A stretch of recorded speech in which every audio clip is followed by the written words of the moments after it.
أعوذ بالله من الشيطان الرجيم. بسم الله الرحمن الرحيم. رب اشرح لي صدري ويسر لي أمري واحلل عقدة من لساني يفقهوا قولي. قال المؤلف رحمه الله ونفعنا بعلومه وأمدنا بأسراره آمين. سبحانك لا علم لنا إلا ما علمتنا إنك أنت العليم الحكيم ولا حول ولا قوة إلا بالله العلي العظيم. اللهم صل على سيدنا Muhammad wa ala sayyidina Muhammad. Bapak Ibu yang saya hormati, yang saya muliakan, mohon maaf sebelumnya tidak ada niatan menggurui sama sekalipun. Tapi di sini saya di depan Bapak Ibu semua, yakni poinnya adalah belajar yang pertama, dan yang kedua, semoga apa yang saya sampaikan bermanfaat, wabil khusus untuk saya khususnya, yang dimana saya menasihati diri saya terutamanya, dan mudah-mudahan juga bagi yang menyimak bisa mengamalkan kalau itu perlu diamalkan, dan bisa mengambil menjadikan sebuah ilmu yang kalau di dalamnya terdapat sebuah ilmu, terutama dengan apa yang kita kaji, yang kita bahas pada malam ini, senantiasa menambah akan ketakwaan kita kepada Allah Subhanahu wa taala. Nah, masih di bulan Rabiul Awal, di bulan lahirnya baginda Nabi Shallallahu Alaihi Wasallam, banyak hadis-hadis yang menyuruh kepada umat baginda Nabi Shallallahu Alaihi Wasallam untuk memperbanyak membaca salawat kepada baginda Nabi Shallallahu Alaihi Wasallam, sampai sebagaimana dawuh baginda Nabi Shallallahu Alaihi Wasallam dari Ibnu Mas'ud, inna awlan nasi bi yaumal qiyamah aktsaruhum alayya salatan. Manusia yang paling utama di sisiku yaumal qiyamah, pada hari kiamat, aktsaruhum alayya salatan, yaitu manusia yang paling banyak membaca salawat kepadaku. Kata baginda Nabi Sallallahu Alaihi Wasallam, maka semuanya kita mari ucapkan salawat kepada baginda Nabi Sallallahu Alaihi Wasallam. Allahumma shalli ala sayyidina Muhammad wa ala ali sayyidina Muhammad. Nah, Bapak Ibu, ada sebuah hadis yang motivasi buat kita dalam menuntut ilmu, sebagaimana dawuh baginda Nabi Sallallahu Alaihi Wasallam, man shalla as-salata ma'al jamaah, barang siapa yang sholat berjamaah, wa jalasa fi halqatil ilmi, dan ia duduk di majelis ilmu. Pada pagi hari ini kita jadikan sekarang ini kita duduk di majelis ilmu, wa sami'a kalamallahi ta'ala, dan mendengar kalam Allah, mendengar kalam Allah, yang dimana kalam Allah itu terdapat nasihat-nasihat, wa amala bihi, dan mengamalkan apa yang tadi didengar. Allah Ta'ala sitata asya'a, maka Allah Subhanahu wa Ta'ala akan memberi ia 6 perkara.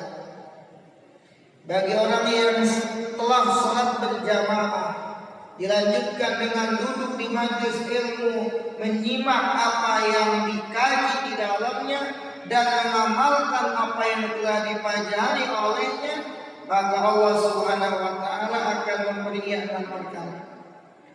Yang pertama, rizqa minal halal. Allah Subhanahu wa Ta'ala akan memberi ia rezeki dari jalan halal. Kalau kata di zaman sekarang itu kan, jangankan yang halal, yang haram aja susah. Nah, ini Allah kasih rezeki dari jalan yang halal, dengan sabab setelah sholat berjamaah duduk di majelis ilmu, menyimak akan apa yang disampaikan dan diamalkan. Yang pertama dari Allah dikasih rezeki minal halal, dari jalan yang halal. Wa yanju min adabil qabri, yang kedua akan selamat dari azab kubur, selamat dari siksa kubur. Kita mesti percaya bahwa di dalam kubur itu ada nikmat, ada azab. Maka yang perlu kita pikirkan sebenarnya, yang terpenting adalah, atau yang paling penting yaitu satu sebenarnya. Kalau kita mau berpikir menggunakan pikiran kita itu, yang pertama, satu, saya mati su'ul khotimah apa husnul khotimah. Nah ini yang kita mesti pikirkan. Karena hal-hal yang selain daripada akhirat itu perkara enteng menurut akhirat mah. Yang pertama yang patut kita pikirkan itu, satu, saya wafat dalam keadaan husnul khotimah apakah su'ul khotimah? Yang belum jelas. Yang kedua, apakah saya akan mendapatkan nikmat kubur atau siksa kubur? Yang ketiga, apakah saya akan mudah menjawab pertanyaan malaikat munkar dan malaikat nakir? Itu dululah pemikiran kita itu. Supaya untuk apa? Supaya untuk menenangkan jiwa kita yang hasrat duniawinya tinggi. Karena insya Allah kalau orang sudah mematahkan pikirannya mengenai tentang kubur, dia gak bakalan kelewat batas. Karena dia yakin batasan daripada kelakuannya, baik itu buruk ataupun baik, pasti kematian. Yang di atas mati, istilahnya orang-orang yang berterbangan di pesawat ujung-ujungnya mati, di laut pun, di darat dan lain sebagainya. Maka yang kedua ini, wayanju min azabil qabri, akan diselamatkan oleh Allah Subhanahu wa taala dari azab kubur. Kalau kita bicara azab kubur, masya Allah. Wa yuqa kitabahu biyamini, dan menerima kitab amal catatan kita ini biyamini, dengan tangan kanan. Wa ashabul yamin, dengan tangan kanan. Ciri orang yang berbahagia di ketika orang itu mendapatkan kitabnya, catatan amalnya, yang dimana kitab-kitabnya ini diberikan biyamini, diberikan pada tangan kanannya. Wa yamu 'ala sirati kabarkil khatib, dan yang berikutnya ketika ia melewati jembatan Shiratal Mustaqim seperti kilat yang menyambar. Tahu-tahu ada di pintu surga. Karena kalau kita ngomongin orang-orang yang melintasi Shiratal Mustaqim itu, masya Allah, ada seperti kilat yang menyambar, ada seperti orang yang lari naik kuda, ada orang yang seperti berlari, ada orang seperti berjalan, ada orang yang ngesot jalannya. Maka bagi orang yang tadi, ia akan melewati jembatan Shiratal Mustaqim kabarkil khatib, seperti kilat yang menyambar.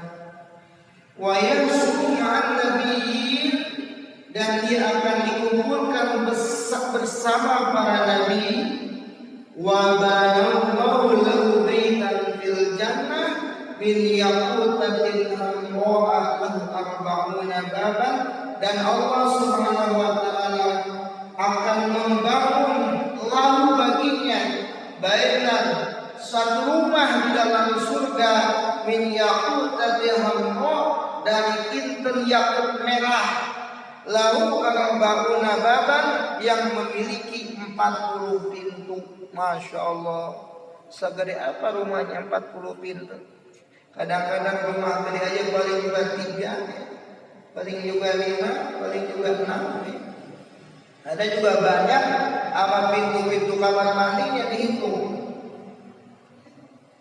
Ini pemberian oleh Allah Subhanahu wa taala bagi orang yang duduk di majelis ilmu, di mana ia telah melaksanakan sholat berjamaah, terus dilanjut dengan duduk di situ menyimak apa yang dikaji pada waktu itu dan mengamalkan apa yang telah disampaikan.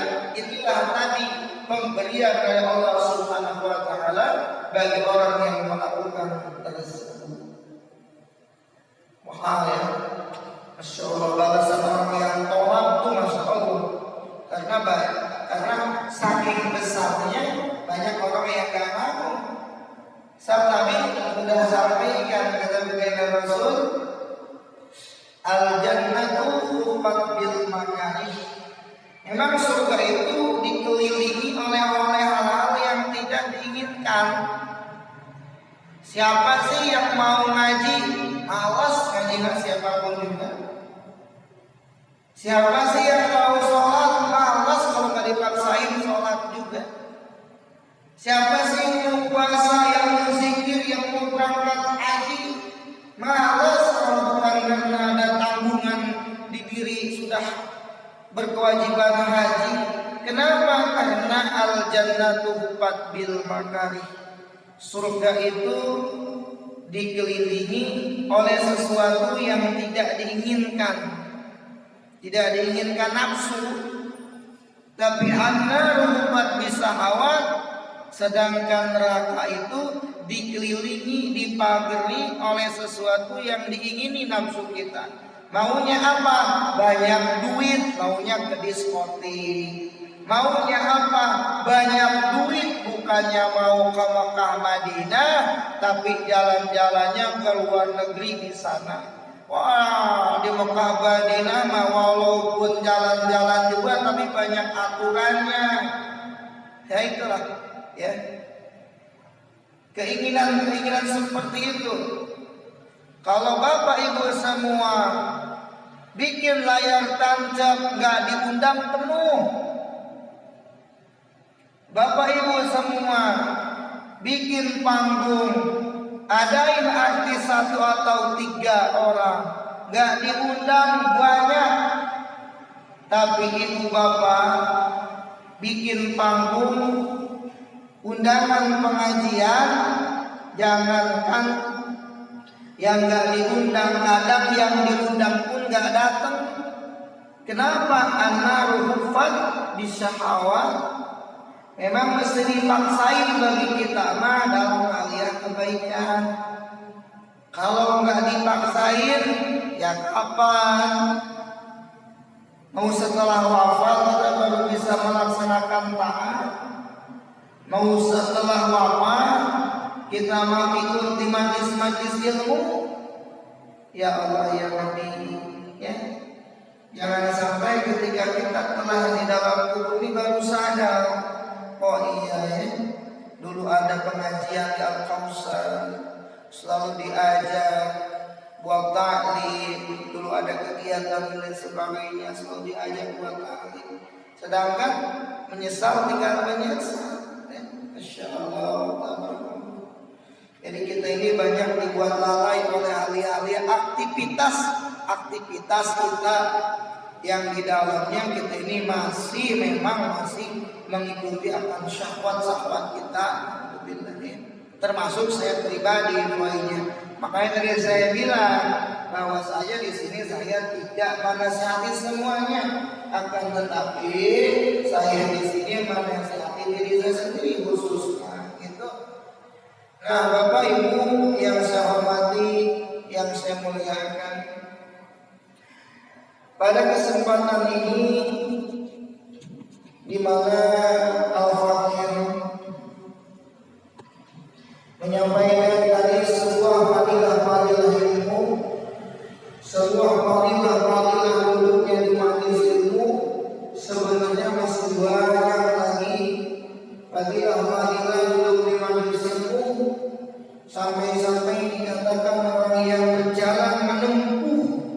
suatu jalan menempuh suatu jalan ke majelis ilmu, maka seperti halnya itu berjalan menempuh akan surganya Allah Subhanahu wa Ta'ala. Dan insya Allah kita duduk di majelis ilmu ini adalah taman daripada taman surganya Allah Subhanahu wa Ta'ala. Karena di mana kita melintasi sebuah majelis, kata baginda Rasul bertemu, mampirlah. Kata baginda Rasul pada mampir. Di mana kalian melewati sebuah taman surga, itu maka mampirlah. Lalu para sahabat Rasulullah bertanya, apa itu taman surga? Baginda Rasul menjawab, hilakul zikri, yaitu tempat perkumpulannya. Di tempat itu diadakan pengajian-pengajian. Di tempat itu diadakannya bab halal, bab haram dikaji. Di tempat itu diadakannya majlis-majlis zikir, majlis-majlis mengingat Allah Subhanahu wa Ta'ala. Maka itulah yang disebut dengan riyadul jannah. Maka bersyukur kita kepada Allah Subhanahu wa Ta'ala. Mudah-mudahan bukan hanya di sini kita duduk di sini bersama ini masjid yang disebut taman surganya Allah Subhanahu wa Ta'ala, dan mudah-mudahan di surganya Allah Subhanahu wa Ta'ala kita dikumpulkan, dan mudah-mudahan duduk kita semua bersama ini menjadi penghapus akan dosa-dosa kita semua, dosa kedua orang tua kita dan dosa guru kita. Nas'alukal ijabah bi barakatihi min Qur'an al-Fatihah. A'udzu billahi minasy syaithanir rajim. Bismillahirrahmanirrahim. Alhamdulillahirabbil alamin. Arrahmanir rahim. Maliki yaumiddin. Iyyaka na'budu wa iyyaka nasta'in. Ihdinas siratal mustaqim. الذين أنعمت عليهم غير المغضوب عليهم ولا الضالين. Amin. Bapak Ibu yang saya hormati, yang saya muliakan, sebagaimana dalam sebuah hadis baginda Nabi Sallallahu Alaihi Wasallam yang diriwayatkan dari Rasulullah Sallallahu Alaihi Wasallam, beliau bersabda kepada Abi Dzar Al-Ghifari, apa kata baginda Rasul, ya abadanin jadi bisawina tafaina wa amikun. Wahai Abi Dzar, kata baginda Rasul, jadi bisawina tafaina wa amikun, perbaharuilah perahumu. Nah, ini menyangkut akan pembahasan tadi yang sudah dibahas di awalnya, pemberian Allah Subhanahu wa Ta'ala kepada orang yang menuntut ilmu diselamatkan daripada siksa kubur. Nah, ini jadi bisafina tafa'ilna wa mu'amikun, perbaharuilah perahumu, fa'inna ma'amikun, karena laut itu dalam. Wa hutiz zada kamilan fa inna safara ba'idun. Ambillah perbekalan secara sempurna, karena perjalanan akhirat itu jauh. Wa habibil himlan fa innal aqabata qumudun. Ringankanlah beban, karena lereng bukit itu sulit diatasi. Wa akhlisil amala fa innan naqida basirun. Dan ikhlaskanlah amal, karena sesungguhnya penilai basirun adalah maha melihat. Nah, di hadis ini disarahi oleh Syekh Nawawi Al-Bantani, maksudnya adalah ahsini niat, perbaiki niat kita. duduk di masjid niat diperbaiki. Ketika kita duduk di majelis ilmu niat diperbaiki. Tikuli matati, di setiap sesuatu yang kita lakukan, wadadah, dan di setiap sesuatu yang kita tinggalkan.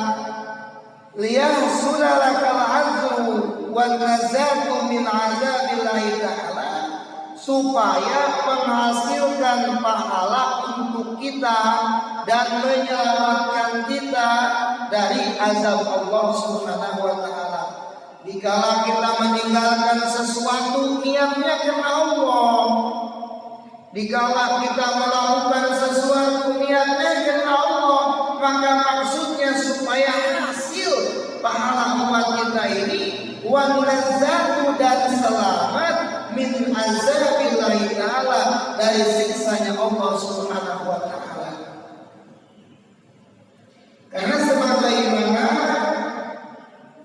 Salim bin Abdullah bin Umar al-Khattab mengirim surat kepada Umar bin Abdul Aziz radhiyallahu ta'ala anhu, "I'lam ya Umar, ketahuilah olehmu wahai Umar, sesungguhnya Allah Ta'ala, pertolongan Allah Subhanahu wa ta'ala, lil abdi bi qadri niyatihi, kepada seorang hamba itu seukuran niatnya. Faman khalasat niyatuhu, jikalau niatnya ikhlas, tamma aulillahi ta'ala, maka sempurna pertolongan Allah Subhanahu wa ta'ala. Wa man naqasat niyatuhu naqasa anhu aulillahi ta'ala bi qadri dalik, dan siapa saja yang kurang niatnya maka akan berkurang pertolongan Allah Subhanahu wa ta'ala kepadanya bi qadri dalik, dengan ukuran kekurangan niatnya. Jadi para jamaah yang saya hormati, yang saya muliakan, di dalam syarah daripada hadis tadi kita diharuskan oleh muallim adalah kita, yaitu untuk memperbaiki niat kita dalam segala sesuatu.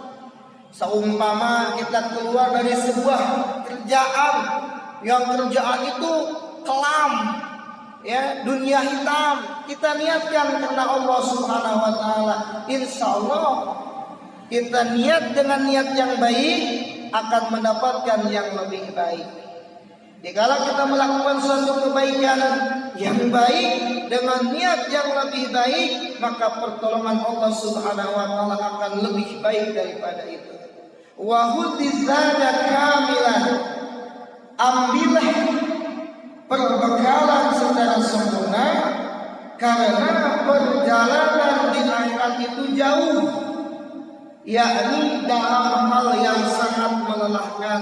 Karena itu sebagaimana kita mau bepergian, maka mesti dipenuhi, dicukupi akan pembekalan.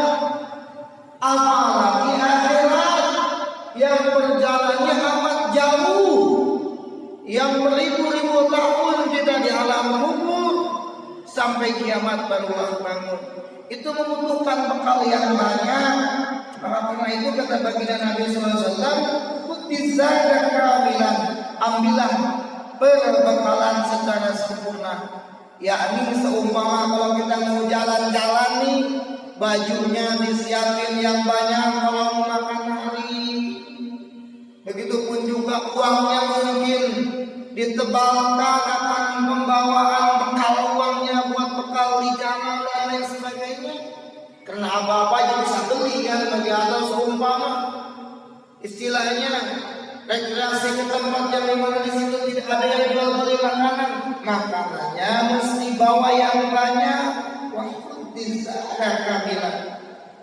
Ambillah perbekalan secara sempurna, karena perjalanan akhirat itu jauh sekali. ayat fi bayatil ta'am, yakni dalam hal yang sangat melelahkan pada jamaah. Wa habibil hilla fa innal 'aqabata khumudun, ringankan beban kita karena lereng bukit itu sulit diatasi. Maksudnya adalah aina ala qabatil zaman sahbun, yakni mendaki lereng gunung itu menyulitkan. Fa inna umurul akhirati sabihatun bil bahril 'amiki, sesungguhnya perkara akhirat serupa dengan laut yang dalam, dengan perjalanan yang jauh dan dengan bukit yang sulit. Wa bil aqabati su'abatil kasratil akhbar, karena banyak kejadian-kejadian yang menakutkan. Di dunia wasilahnya banyak. Kalau kita sedang kesusahan, gak punya uang, bisa utang, entah sama teman, sama saudara, umpama saudara yang gak utangin, masih bisa utang sama temannya, sama saudara yang lainnya, ya. Tapi kalau sudah yang namanya kesulitan akhirat, mau ke siapa utangnya, gak ada yang utangin. Mau ke siapa mintanya, gak ada yang memberi. Bahkan kita teriak-teriak pun gak ada yang dengar. Masya Allah, tabarakallah. Jadi perkara itu serupa dengan laut yang dalam. Artinya yang dimana laut dalam tersebut, semakin kita telusuri ke dalam, Masya Allah, semakin jauh dan semakin jauh. Begitupun juga perjalanan akhirat yang jauh, yang luar biasa. Begitupun juga banyak kejadian-kejadian yang menakutkan. Maka karena itu beban kita ini, maksudnya ini Masya Allah pembahasan begini ya, Masya Allah, artinya beban kita untuk akhirat itu jangan terlalu diberatkan, Masya Allah, luar biasanya. Artinya jangan sampai kita punya harta ini semuanya menjadi bahan hisab gitu.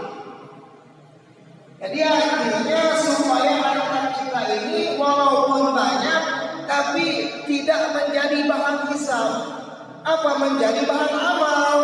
Kita ringankan dengan berbagi, bukan mengumpulkan dunia sana sini, dikeruk sana sini, ya, pakai sikut dan lain sebagainya, dikumpulkan untuk memperkaya diri. Nah itu yang akan membebankan dia.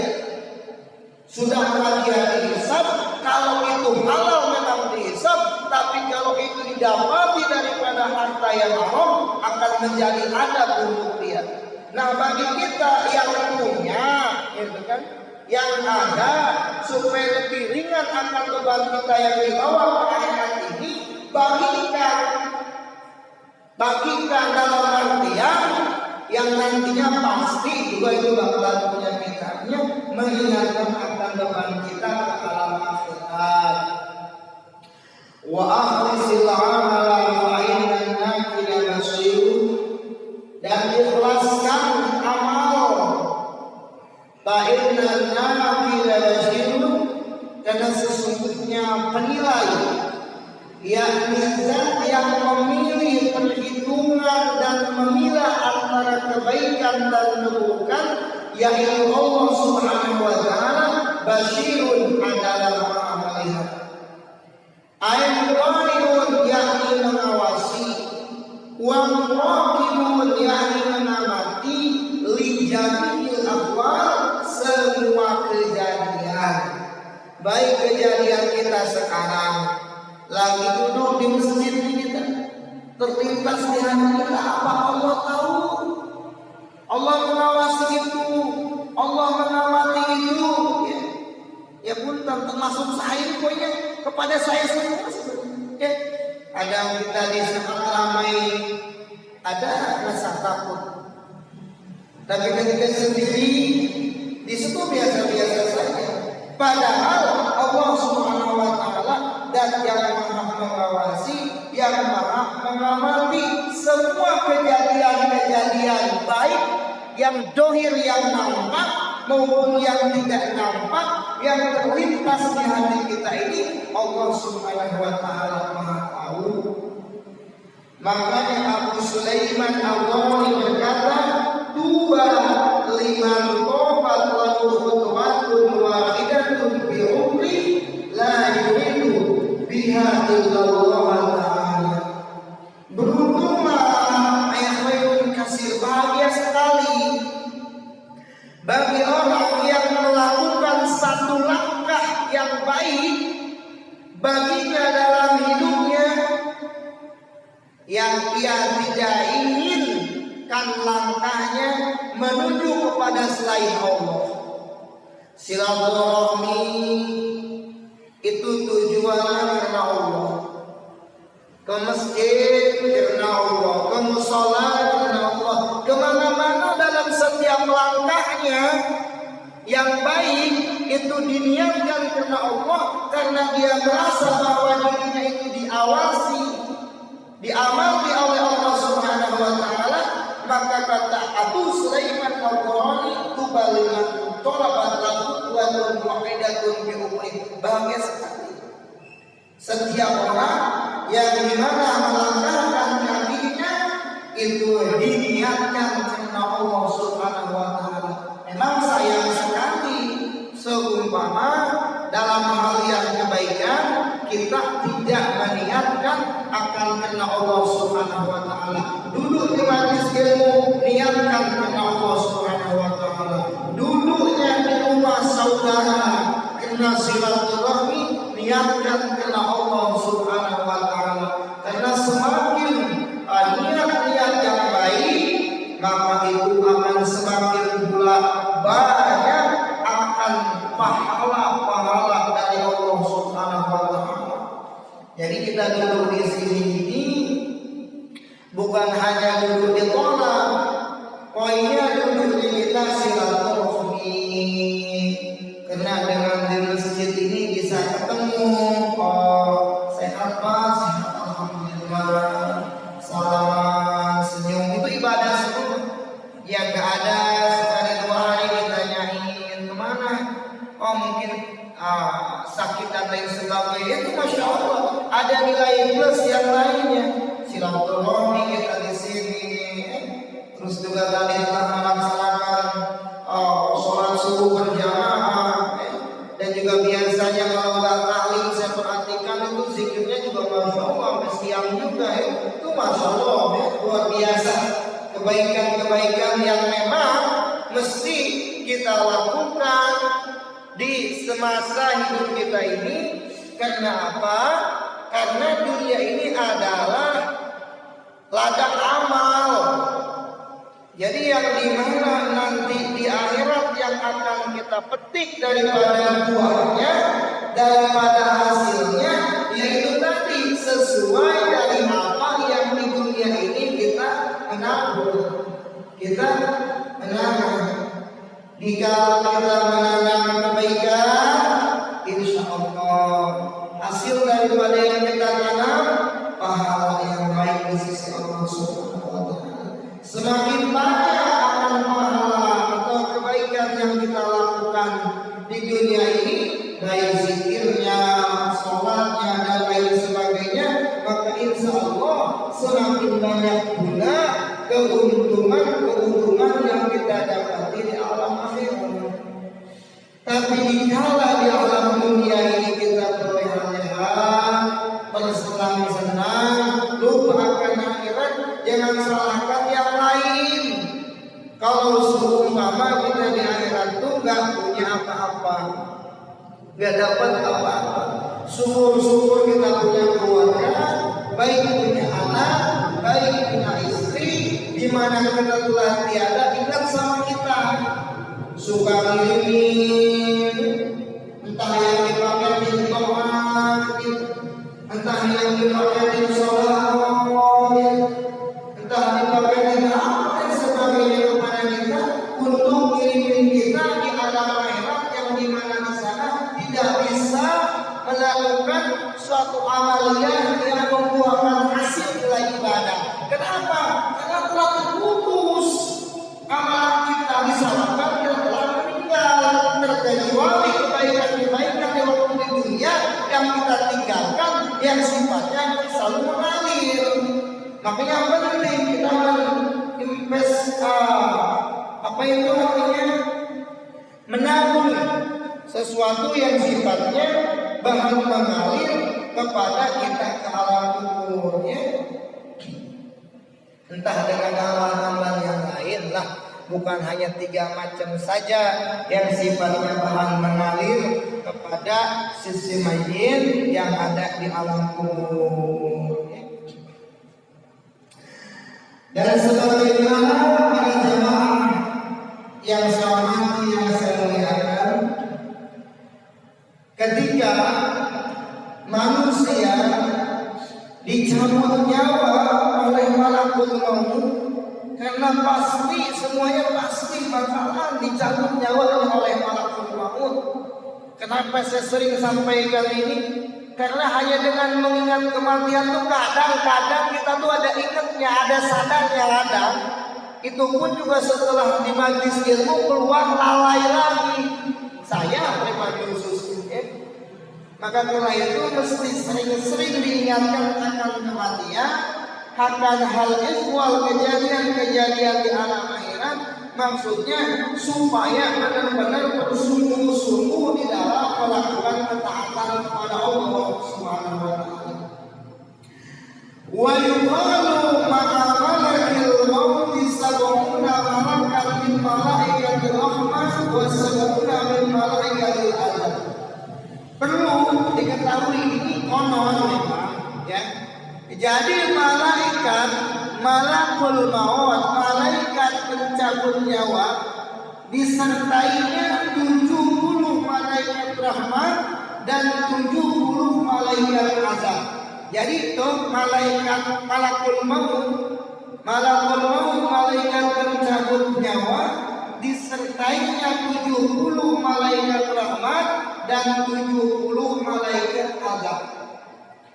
Fa'idha qabadahu al-mu'min dafa'a ilal malaikatul rahmah.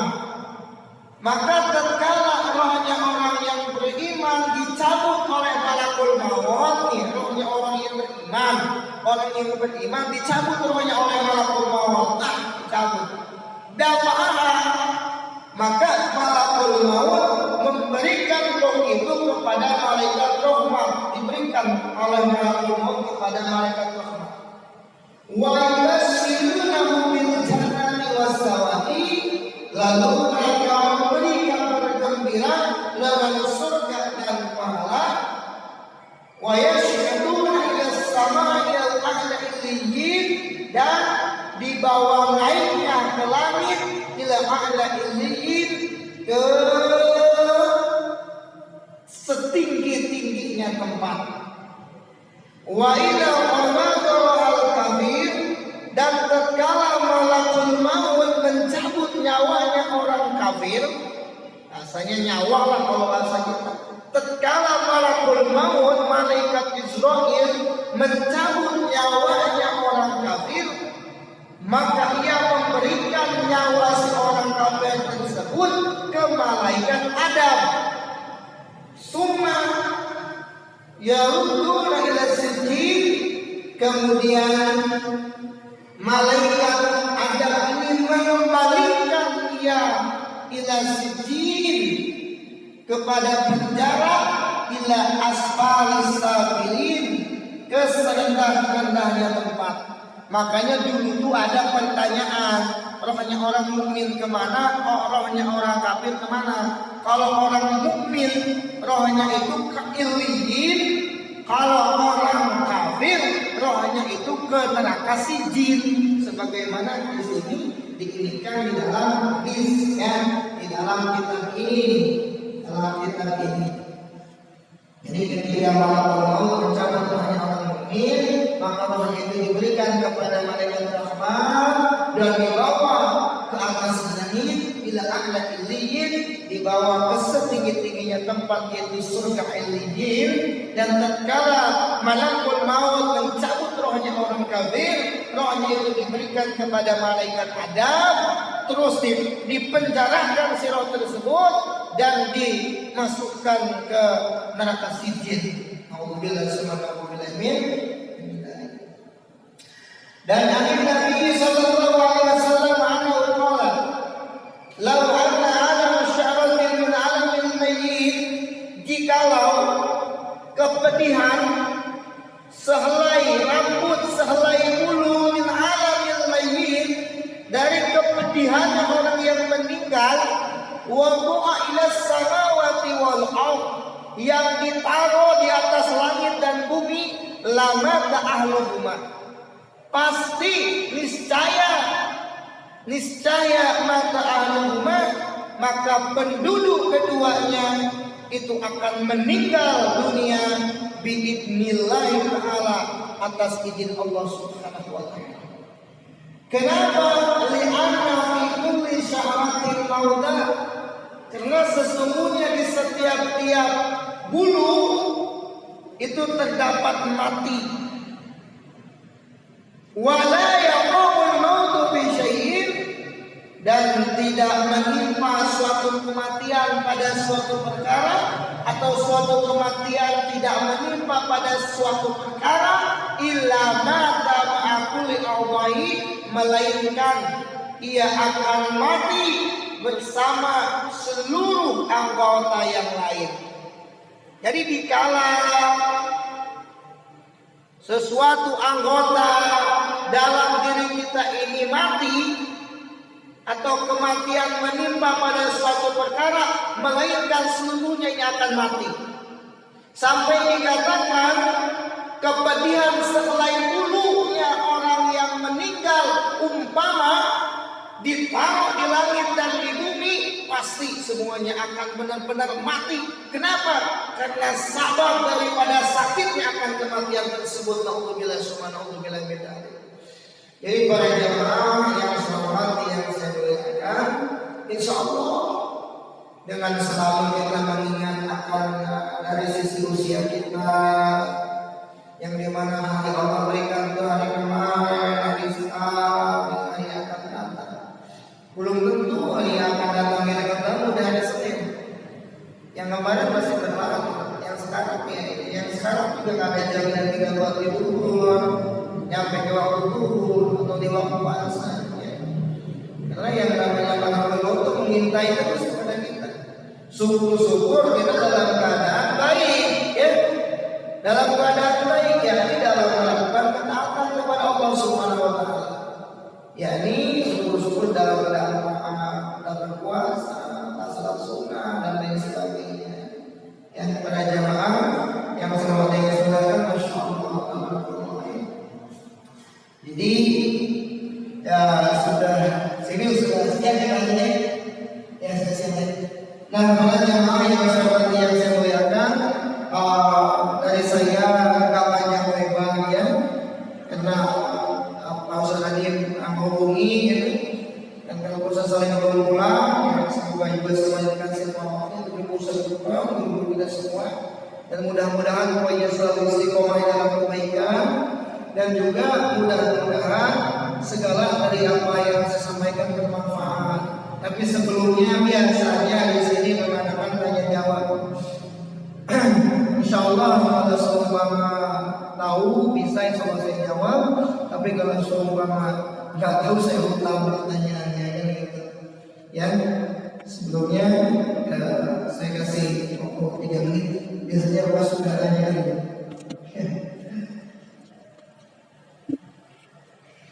Tidak ada pertanyaan ya.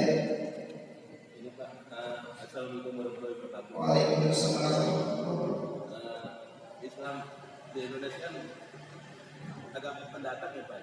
Apa? Jadi bukan karena ini Islam Jelas. pendatang dari agama dari Arab. Terus bagaimana? Agama kita kan Betul. sama kekuatan gaib Pak. Itu gimana hukumnya kalau apakah dia bisa masuk surga atau tidak? Satu itu. Dan kedua, kita sering teman saya nanya, kok bahasa agama di Bapak kok seringnya negatif itu, pesimis ya. Contoh, Kalau meninggal kita bilang semoga husnul khotimah gitu kan. Jadi kan istilah belum tentu masuk surga gitu. Tapi sedang kalau agama yang lain Nasrani kan, siapa anak kamu kemana nih? Sudah ada di surga itu. Berarti kan bahasa-bahasa positif gitu. Kenapa harus pakai bahasa-bahasa negatif maksud saya gitu? Jadi omongan doa, kenapa kita harus pakai bahasa-bahasa itu terus? Yaitu kayak kalau itu kan selalu yang mengerikan, misalnya acak terus apa gitu. Di Indosiar ini yang saya perhatiin kayak gitu ya. Seharusnya hal-hal